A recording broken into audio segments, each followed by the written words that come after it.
Capcom vs SNK 2 is not just a crossover of two game companies and their IPs, but also a celebration of cultures, its stages centered around a tournament being shown all over the world. Fitting, since both respective series, Street Fighter and King of Fighters, globetrot all over the world through their diverse stages. Building on top of a similar motif from its predecessor, CVS2 has a broadcast networking theme seen throughout the game's design. In most stages, you'll see camera crews and production setups. There are certain UI elements, such as when stages are loading in, you'll see the name of the broadcast network in the bottom hand corner. Outside of this, there really isn't a deep overarching theme or story. It's another tournament run by Ken Masters and Robert Garcia, with the participating characters trying to win the whole thing. The arcade version and subsequent home ports of CVS2 on the PS2 and Dreamcast were released in 2001, and trust me when I say this game will not let you forget that, since the year is plastered everywhere. From a technical standpoint, the stage backdrops use a fusion of 2D and 3D assets.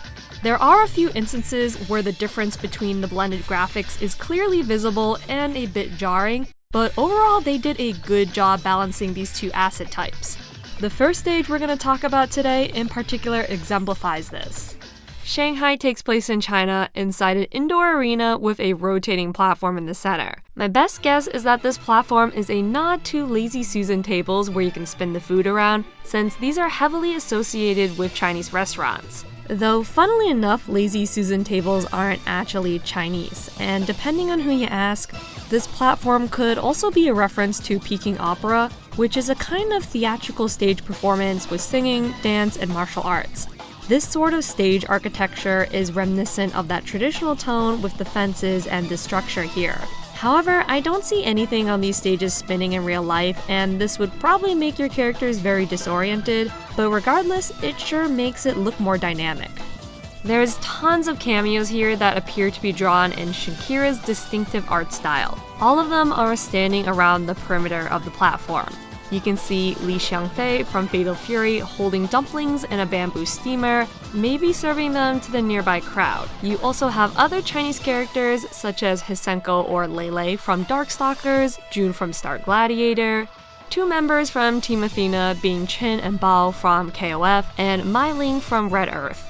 Jun and Mai Ling being here means that characters have literally time traveled from both the past and future to be here, which is wild.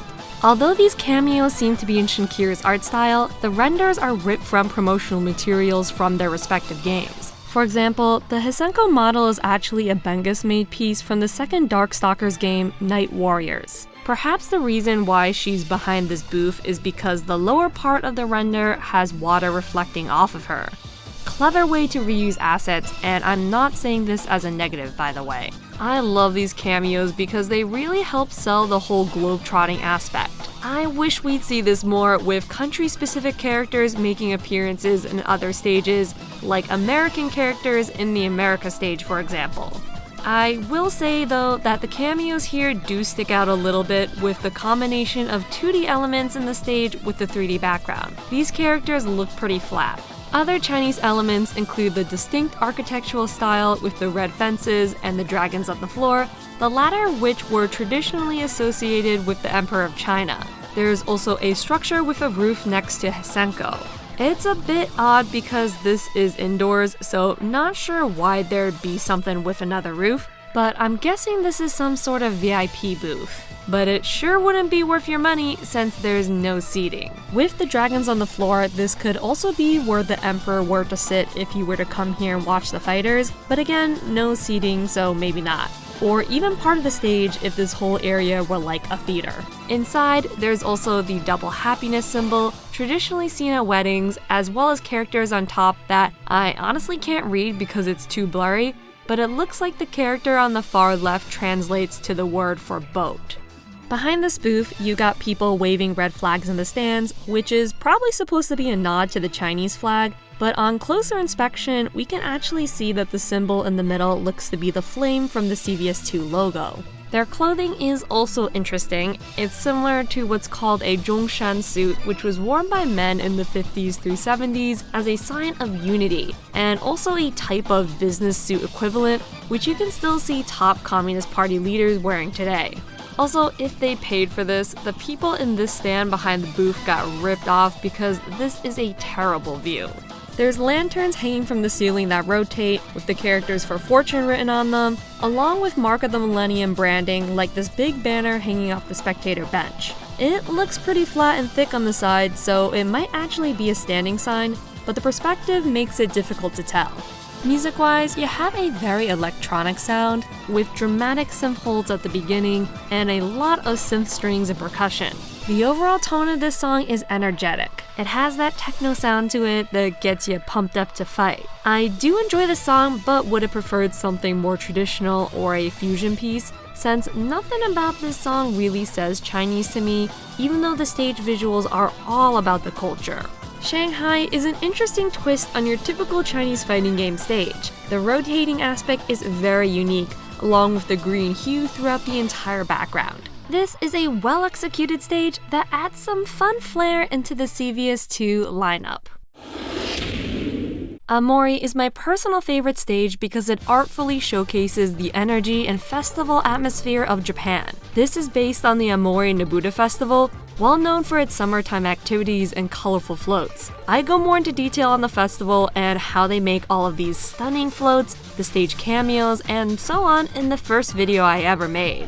So go check that one out if you want, and I'll link it here. Some things that I didn't mention in the original video are that way in the back you can actually see skyscrapers, which creates this interesting dynamic with the stage, like modernity meeting tradition. In line with that concept, the stage song is a fusion of traditional Japanese and modern elements.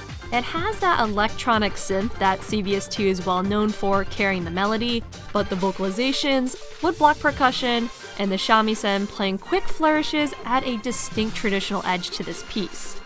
It fits in perfectly with what I would expect a Japanese themed stage to sound like, but is also unrelentingly energetic and gets you hyped up for battle. Out of all of the stages we'll talk about today, this is the one I think of when someone says CVS2. While it's not the most well-known of the bunch, there's just something about the party atmosphere of the stage that is so appealing and represents everything I love about this game rolled into one neat little package. The energy is off the charts, the stage concept is so unique, and the fusion of modern meets traditional creates what I would call the perfect stage. Again, check out the linked video for a more detailed dive. Apologies in advance for the pronunciation. Kinderdijk presumably refers to the Kinderdijk windmills, which is a UNESCO World Heritage Site located in South Holland, Netherlands. The word comes from Dutch, meaning children's dike, a dike being a seawall to prevent flooding. Calm down, y'all. Built in the 1730s and 40s, this site contains 19 windmills that help pump excess water from the surrounding area. There are both brick and wooden windmills at the site, and you might be asking yourself, are these structures still actually working after almost 300 years? Technically, they've been replaced by more modern pumping systems, but they are still maintained as a backup in case of failure of the main, more advanced system. This is probably the most simple and peaceful stage in the whole game. Interestingly, no sign of water, which is a big aspect of this area in real life. You have wooden windmills, with several planks cracked and in disrepair, though the site is actually very well maintained, and so you probably wouldn't see this. The 3D fans blend in with the 2D tower seamlessly, with the fan speed being variable. Sometimes they move faster, while other times they spin slower. Tone-wise, you have a very peaceful nature scene with the greens and browns and a grass patch swaying in the wind. The color palette blends from light green to hazy blue, the clouds above moving quickly in the wind. The song is similarly relaxed, with the main melody driven by piano, an accompanying guitar, and the occasional synth and harp flourishes. The instrumentation lends the song a breezy, effortless quality that suits the more subdued nature of this area. This is a fairly simple stage, and while you could say this makes it boring, I actually think this simplicity is one of the stage's main draws. There's no one watching the match here, and your characters stand alone, facing off without any fanfare or pretense. Just two people throwing down in the middle of a field. London is perhaps the most famous stage from this game, although the exact location is debatable. My best guess is that we're in front of the British Museum of London. I say this based on the visual appearance with these columns that look similar in the front, combined with the fact that the museum is located in the heart of London. Your characters stand in front of a pub with the acronym CVS at the top. Not sure if this is the name of the bar or maybe just a sponsor, because there's also another sign above which lets you know this pub was established in 1914, and interestingly the word olive. Is this the name of the bar, or is it CVS? In addition, there's a multitude of flags coming from the overhang, one of which is the Union Jack flag. The white flag with a red cross was originally associated with St. George and the Crusades, but over time eventually was adopted by England sometime in the 1300s. Another is the blue flag with a white X, which is St. Andrew's Cross and the flag of Scotland, also part of the UK. You also have umbrellas peppered out front with Union Jack patterns printed on top, emphasizing that we are indeed in London in case it wasn't obvious. In front of the pub, you'll see the famous London red buses with Mark of the Millennium advertising looping fairly frequently. Apparently, this tournament has stacks of money to throw around with all this advertising, which makes sense given that, in the lore, this tournament is run by mega rich dudes Ken Masters and Robert Garcia. The specific model of bus here is called a Route Master, which is a type of double-decker bus. Cameo-wise, we're kind of all over the place. You've got Elena from Street Fighter, who is not British, but she is from Kenya, which was a British colony from 1920 to 1963. She might be texting on her cell phone, which is unusual given the time, since having a cell phone in 2001 would be expensive, and though texting was around, it wasn't really the norm yet. Maybe she's just typing in a phone number, and also a high roller who's doing real well for herself. Nearby are two British cameos, being Billy and Lily Kane from Fatal Fury and KOF, talking to Art of Fighting 3 character Carmen Cole, who's German. Also Dudley from Street Fighter with his butler on the right. He's just casually reading the newspaper with his gloves on, which is kind of a power move. There's a pub grub sign on the far right and also a jazz sign behind Elena, presumably advertising their live music. Speaking of which, the stage song is a significant departure from the other tracks and the OST, with a funky feel conveyed through the bass guitar and synth. The melody is carried by the female vocalist and supporting choir, and to me it has a very house feel. It's one of the most famous songs not just from this title, but probably in fighting games as a whole. The night version of the stage is Christmas themed with added lights, wreaths, Christmas tree, and little reindeer on top of the fence structure. However, this theming is more on the subtle side since the lights are white, so I can see how it might be overlooked. Elena's been replaced by Rouge from Power Stone and Rose from Street Fighter, who are reading a map, perhaps showing that they're tourists and just visiting. Dudley is gone, and Carmen Cole and Billy are chatting away still, absolutely engrossed and apparently talking for hours since they've been here since the daytime.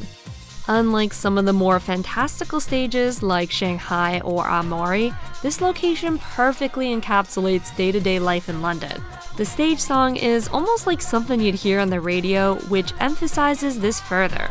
It has this groovy quality to it, which you can see clearly in the rhythm of the bass guitar line and vocals. The synth flourishes and holds contribute to that more whimsical, fun atmosphere, and the drums maintain a steady rhythm throughout that gives it a pop song feel and keeps the momentum and energy up. All of this combined makes an extremely catchy song. But while it's more grounded in tone, the stage is no less well executed. The cameos are fantastic. I wish we'd have more of these, since seeing Elena do normal things like being on her phone or Dudley reading the newspaper is refreshing. It reminds us that these characters have lives outside of fighting within the greater narrative. Our next stage is Barentsburg, and the map zoom-in that happens at the start of a match is totally useless here since it gives zero context as to where we are beyond somewhere in the northern hemisphere above Europe or Asia. But we can extrapolate this to be Barentsburg in Svalbard, Norway, which is a coal mining town on an island about halfway between Norway and the North Pole. Looking at this stage, I would have expected it to take place in Antarctica since there's thick sheets of ice below and piled high.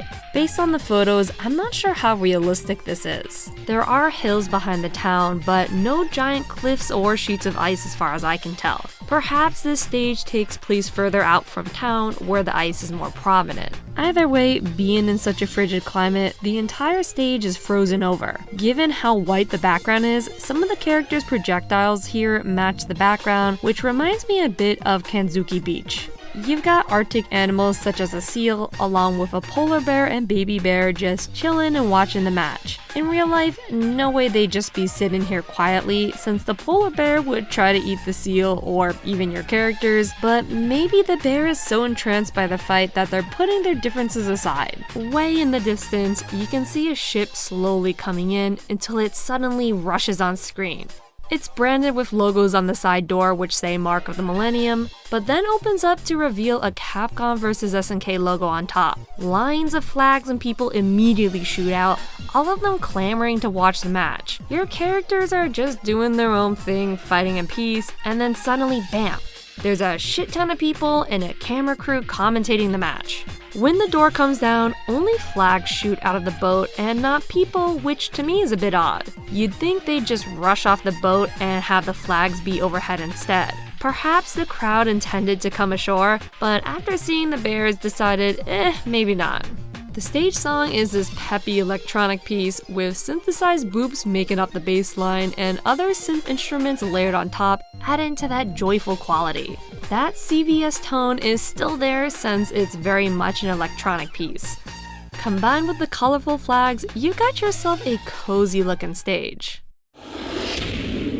New York is kinda exactly what you'd expect it to look like, complete with a rap electronic fusion song. This is clearly meant to be New York City and takes place on a rooftop at sunset. Most prominently, there's an animatronic man drinking a beer with a cowboy hat moving back and forth. He's wearing an American flag shirt with the words "I love beer" as a tank top. As an American, I can attest this isn't entirely inaccurate to see in real life, especially around the 4th of July.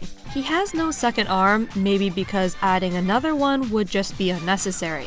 It might affect the animatronic's mobility, along with costing more to maintain and upkeep. Besides, what would it do anyways?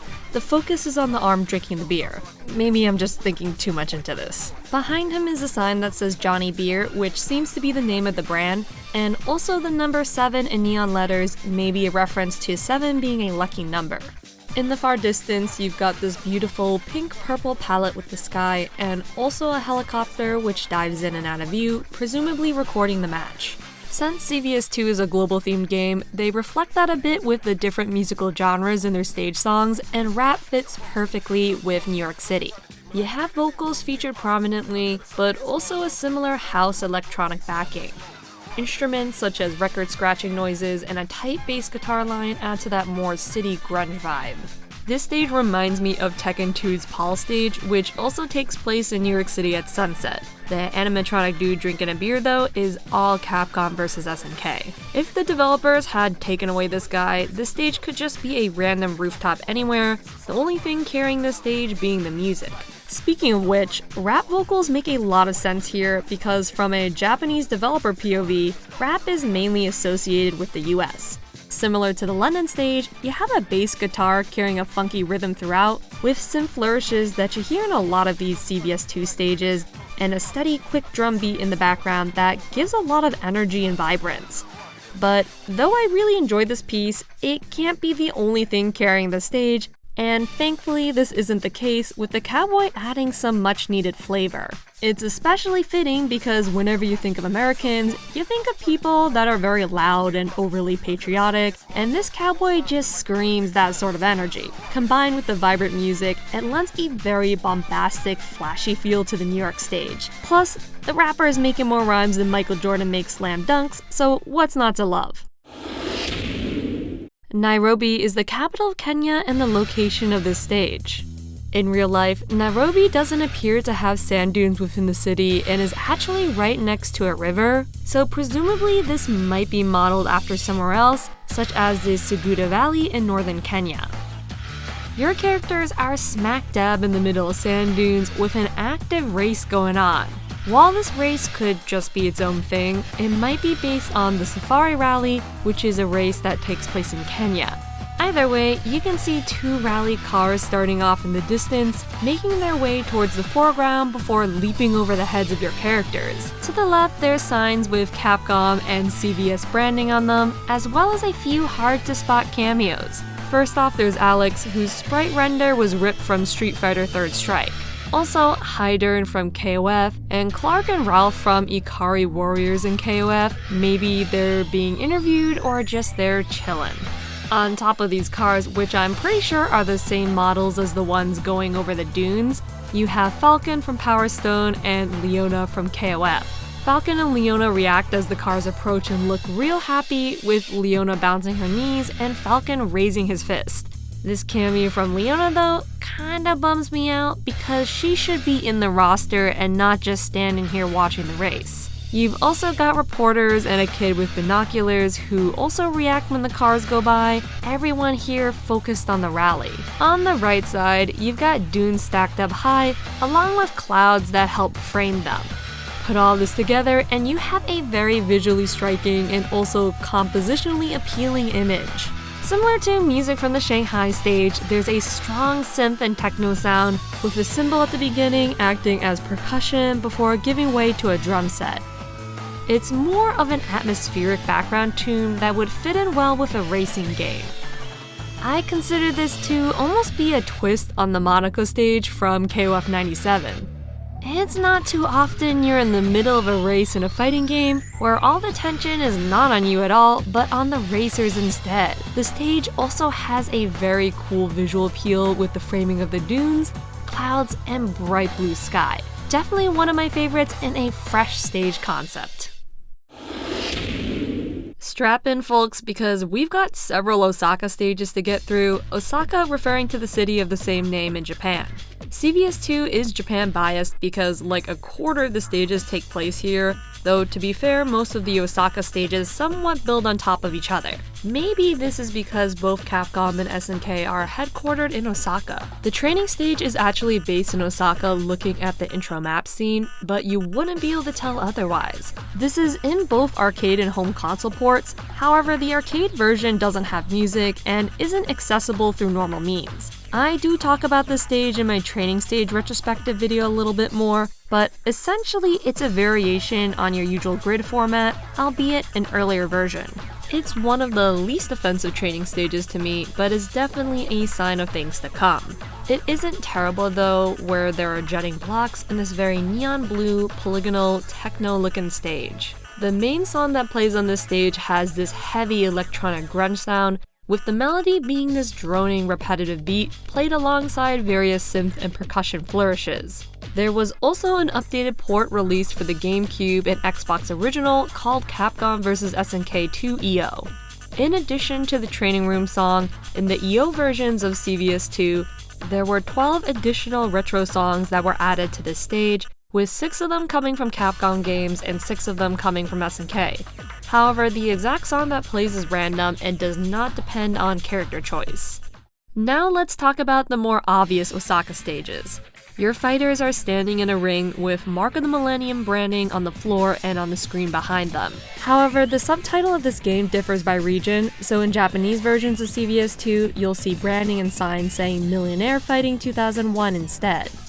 Regardless of what it says, you'd think that the screen would be projecting the fight instead, because no way in hell could the crowd see you from that far away. But instead, it alternates between the words fight, final round when it's actually the last round, Masters Foundation, which is owned by Ken, and Garcia Concern. Obviously, this last one has to do with Robert Garcia and is presumably some sort of foundation or charity, but I'm not sure what Concern has to do with it. Might be a mistranslation. And finally, the screen also displays a famous landmark in the background. Given the stage name, this is Osaka Castle, which was built in 1583, though throughout the years it's been burned to the ground and destroyed by bombs, so the version you see today has been reconstructed. This stage makes it look like the castle is directly next to the stadium, but in real life it's surrounded by grounds with moats, gates, turrets, and walls, so not that close to the modern parts of the city, but maybe this is just a matter of perspective. Osaka Castle was built by Toyotomi Hideyoshi. Hideyoshi was the successor to Oda Nobunaga, who famously attempted to unify Japan during the Sengoku period of the 1500s. But whereas Nobunaga failed to unite Japan, Hideyoshi actually succeeded. Osaka Castle was also modeled after Azuichi Castle, which itself was built by Nobunaga. So Hideyoshi was really trying to follow in Nobunaga's footsteps in multiple ways. However, only one of these structures is still around to this day, albeit reconstructed. I have heard people say that the castle in the background also looks like Suzaku Castle from Ryu's stage, but his castle is based on real-life Matsue Castle in Shimane Prefecture. While I can see why people might think this is Ryu's castle since they were crafted in a similar style and were built around the same time, this is Osaka Castle. As the match progresses, stadium lights turn on and you can see the fast-moving clouds getting darker and darker until it's completely overcast, which is some clever foreshadowing. After meeting certain conditions in arcade mode, a specific confrontation with a Capcom or SNK character could occur, and you know you've triggered it correctly when lightning comes out from the clouds during the ending cutscene. If you don't meet the right requirements though, then this becomes the final level of the arcade ladder. In the third round of this match, you'll see another variation of this stage, but only if you set it to best of 3 or more. Here, the stage instantly closes in and a filming crew jumps into action, hanging out on lifts that move side to side. Their setup includes a roof with huge stadium lights, signs that say "Fight," and monitors on either side. There's added health bars that are sectioned off into 3 pieces, which is a clever way to display your health, and also red lights on either side that correspond to how many teammates you have left. I originally thought that this stadium might be Kyocera Dome Osaka, which opened in 1997, but given that this stage closes in and the real-life dome has a rain cover, I'm not entirely sure if this is based on a real-life location. It could be that the cover in-game is more for broadcasting purposes, but who knows. If I was paying to be in the crowd though, now more than ever I'd be extra pissed because not only did the seats suck, but now the fighters are boxed in and there's no TV screen mirroring the match. Why don't you just stay in at that point? The song for both the open and closed version of the stage are the same. I honestly have a hard time distinguishing it from some of the other songs in this game. It leans into that electronic sound with synth, electric guitar, and chirping noises. It's a song that more so sounds like it's building up to something, which is telling in its own way, almost signaling that this isn't the real climax, but a false one instead. If you satisfy 2 of the following conditions, being you get at least 1,000 groove points, beat a mid-boss being M. Bison or Geese, finish with 4 or more special KOs, or 2 level 3 combos, then in arcade mode you'll face Akuma or Rugal on the Osaka Castle stage. You'll also unlock the ability to select the stage after fighting them for the first time. And in addition to being a boss fight, there are various cutscene showdowns that take place here, which is pretty much all the story we get to see from this game. This stage takes place on top of Osaka Castle, where the storm that was foreshadowed is now in full force, with dark clouds and heavy rain pouring down. Your characters are high off the ground on the roof of the castle, their fight punctuated by flashes of lightning.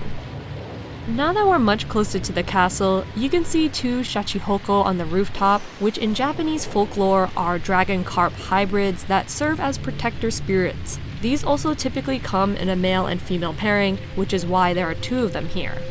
The music has taken a turn, where in contrast to most of the OST is environmental and sparse, with the sounds of rain, thunder, and howling wind. There are long synth holds which give this song more of a spooky quality.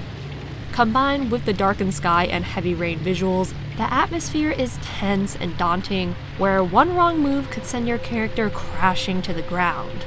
This being another unlockable stage, if you have at least 2 of the following at the end of the game, being 1500 groove points, defeating a mid-boss being M. Bison or Geese, or getting at least one finest KO, you'll fight against Shin Akuma or Ultimate or God Rugal in a secret boss fight.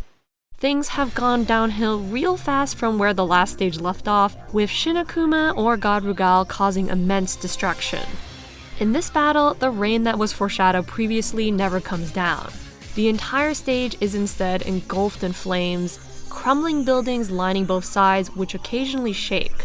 The buildings closer to the foreground create a tunnel where your gaze naturally gravitates towards the center of the screen. This natural tendency to look towards the castle is part of a compositional technique in photography and design called leading lines. Following that line, in the middle is Osaka Castle. Given that you can also see the castle from inside the arena, your characters are likely right outside the arena, perhaps directly opposite of where the previous stage took place. The foreground has destroyed signs with kanji that showcase the extent of the destruction, this one in the front belonging to a bank. A nearby staircase to the right hints that your characters are fighting on a rooftop. I also like the effect of the flames throughout the stage, which flicker and reflect against a blood-red sky and the sides of the buildings, creating a very foreboding atmosphere. With this being a secret boss stage, the music that plays here is either Akuma or God Rugal's theme, depending on who you're fighting against. Akuma's song has been remixed from his previous Street Fighter II Turbo theme, where there's more of a techno flair with all the synth instrumentation that crescendos and decrescendos, giving it a dynamic feel. There's a steady backbeat in 4/4, interspersed by sections with a thinner arrangement that allow the melody and the sinister nature of Akuma to shine through. Ultimate or God Rugal's theme is an entirely new song and very different in genre from Akuma's remix theme, but equally as good. It's more orchestral leaning with a steady piano rhythm, synthesized violin, and a strong percussion line that helps drive the momentum forward. It has more of an epic feel, but is no less tense than Akuma's theme. No matter which song plays though, you know shit is about to go down when you hear it. This surprisingly isn't based off of Rugal's theme. Maybe it has to do with Capcom not having the rights to remix an SNK song. I might consider this more of a stage song rather than a specific character theme. Capcom vs SNK 2 is a game I truly enjoy. One thing that makes it special to me is the continued news broadcasting motif, which is not only a throwback to CVS1, which I love the aesthetic of, but also has evolved over time. The yellow and black theming is a big upgrade from the previous game, and those blocky diamonds are instantly recognizable. But it's not just me who loves this title. In my opinion, why this is so popular some 20 plus years after its initial release comes down to several factors. The aesthetic direction is intentional, being a colorful celebration of cultures from around the globe. All of this accompanied by a techno-focused soundtrack that amplifies the bombastic and over-the-top nature of these stages. Combined with its deep gameplay mechanics, it's little wonder why the fanbase is still going strong to this day.